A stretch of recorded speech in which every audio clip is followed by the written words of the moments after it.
Film की शुरुआत में हमें जोश नाम का एक लड़का दिखाया जाता है जो एक बहुत बड़े बिजनेसमैन का इंतजार कर रहा था। थोड़ी ही देर में वो बिजनेसमैन जिसका नाम कार्ल होता है वो अपनी वाइफ के साथ जोश के पास पहुंच गया था। दरअसल कुछ लोगों ने एक नई गुफा गार को दरियाफ्त किया था। वो गार बहुत ज्यादा गहराई पर था जिसके अंदर पानी की नदी थी, मगर अब तक इस बात को कोई भी नहीं जान पाया था कि वो पानी आखिर आ कहां से रहा था। और इसी चीज का पता करने के लिए जोश बहुत दिन से अपनी टीम को लेकर काम कर रहे थे। खैर जोश कार्ल से मिलता है। ये एक हेलीकॉप्टर में बैठकर उस गार की तरफ निकल पड़ते हैं। कार्ल को ऐसी अजीब चीजें देखने का बहुत शौक था और इसीलिए कार्ल ने बहुत पैसे लगाए थे।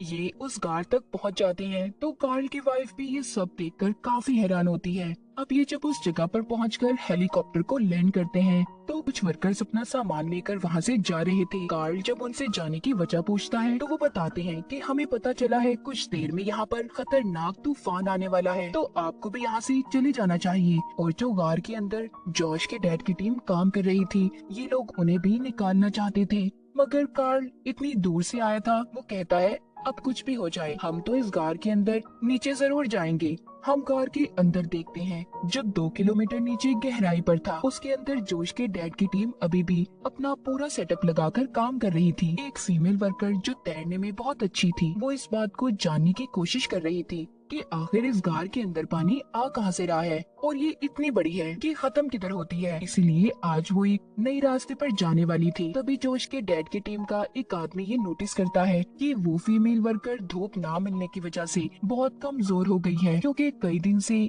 ये यहाँ काम कर रहे थे, इसीलिए वो उसे आज काम करने से मना करता है। उधर ऊपर कार्ल की वाइफ को इस गार का नक्शा दिखाया जा रहा था, जिसे देखकर उसे इस बात का अंदाजा तो हो चुका था कि गार कितना गहरा और कितना बड़ा है। यहाँ पर कार्ल जॉर्ज से कहता है कि देखना मैं तुमसे पहले नीचे जाऊंगा। तो वहीं पर कार्ल पैराशूट की मदद से गार के अंदर जाता है। कार्ल की वाइफ गार की खूबसूरती देखकर हैरान हो गई थी। इनके यहाँ पर आने से पहले जोश के डैड और फीमेल वर्कर पानी में जा चुके थे ताकि वो पता कर सके कि पानी आखिर कहाँ से आ रहा है। तैरते तैरते इन्हें एक नया रास्ता मिलता है। जोश के डैड वो देखकर कहते हैं कि हमें इस नए रास्ते से जाना चाहिए। सबसे पहले जोश के डैड जाते हैं और जब इनके पीछे फीमेल वर्कर आने लगती है तो वो फंस गई थी। खैर ये उसकी मदद करते हैं। ये दोनों एक नई जगह पर पहुंच गए थे। इन्हें ऊंचाई पर पानी की सतह नजर आ रही थी, मगर ये वहां पर नहीं जा सकते थे क्योंकि अगर ये वहां जाते तो इनके पास वापसी के लिए ऑक्सीजन नहीं थी। अब जैसे ही ये लोग यहाँ से वापस जाने लगते हैं, फीमेल वर्कर का ऑक्सीजन सिलेंडर खत्म हो जाता है।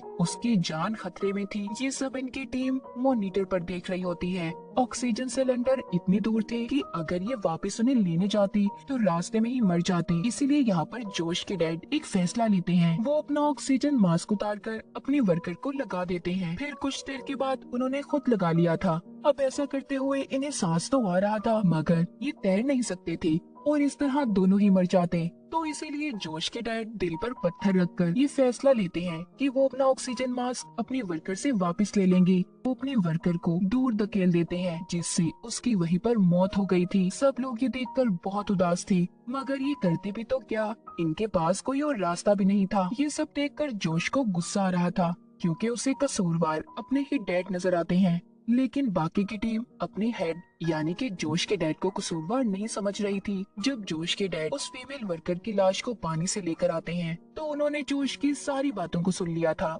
वो उसे गुस्से में वहाँ से जाने का कहते हैं। जोश भी अपने डैड की बातें सुनकर वहाँ से जा चुका था। जब कार्ल इनके पास आता है तो ऊपर दिखाया जाता है बहुत बड़ा तूफान आने वाला था। ऊपर के लोग अपना सामान समेटकर यहाँ से चले जाते हैं। तेज बारिश की वजह से सभी इक्विपमेंट्स, इलेक्ट्रॉनिक डिवाइसेस खराब हो चुकी थी, इसीलिए ये लोग नीचे कार में उन्हें भी नहीं बता सकते थे। नीचे कार से जब जोश और उसके साथी कार से बाहर निकलने की कोशिश कर रहे थे तो उन्हें एक आवाज आती है। असल में ये आवाज पानी की थी। अब इनके पास दो ही रास्ते थे, या तो ये जल्दी से इस कार से बाहर निकल जाएं या फिर उन रास्तों से दूर हो जाएं जहाँ से पानी आने वाला था।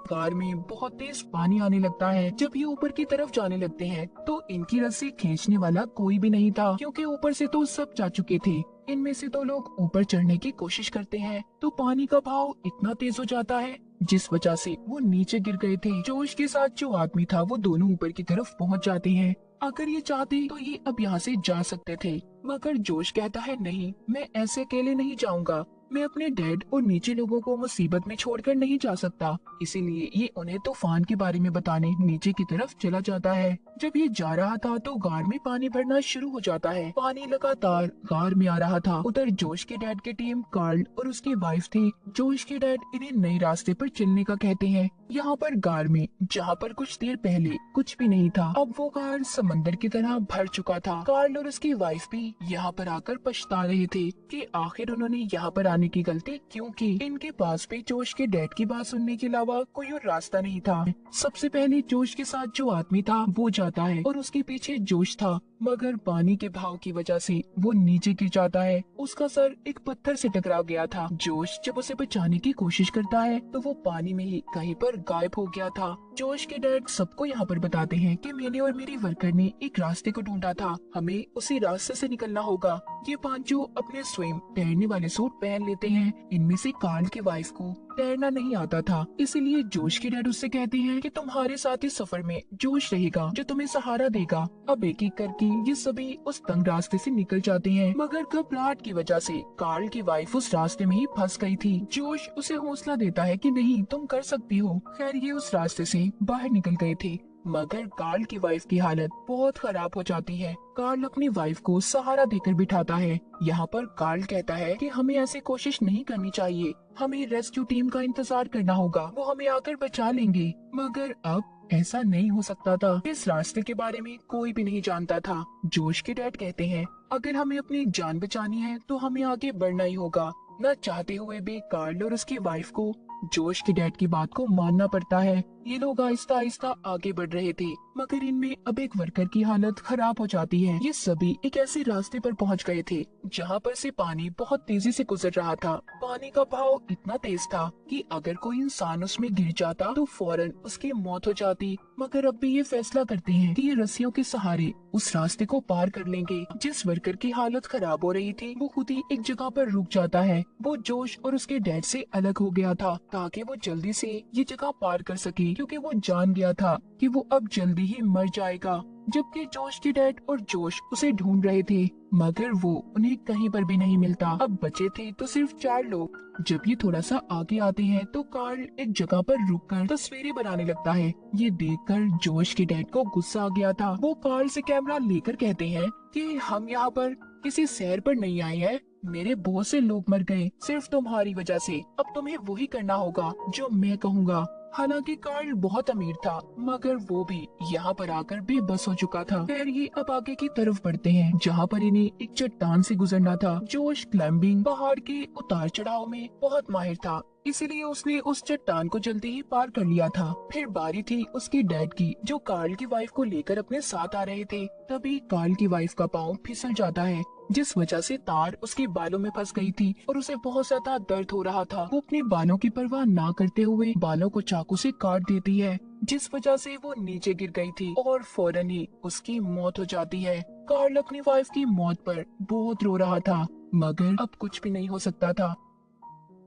ये तीनों दूसरी साइड पर पहुंच जाते हैं। कार्ल की हालत बहुत खराब होती है। जोश के डैड कहते हैं नक्शे के लिहाज से हमने बहुत लंबा सफर तय किया है, लेकिन अब इनके पास ऑक्सीजन की कमी थी। एक आदमी ही पानी में जा सकता था। जब जोश के डैड और जोश रास्ते का जायजा ले रहे थे तो कार्ल धोखे से सिलेंडर लेकर पानी में चला जाता है, जिस वजह से जोश और उसके डैड वहीं पर फंस गए थे। कुछ देर के बाद जोश के डैड को एक रास्ता नजर आता है जहाँ से इन्हें जंगल नजर आ रहा था, लेकिन वो भी इनसे काफी दूर था। तभी वहीं पर इन्हें एक टैंक मिलता है। उस टैंक में इन्हें कुछ खाने पीने का सामान भी मिला था। इसी तरह 2 दिन गुजर जाते हैं। जब ये अपने पुराने रास्ते से वापस आ रहे थे तो इन्हें कार्ल मिलता है, जो अब काफी जख्मी हो चुका था।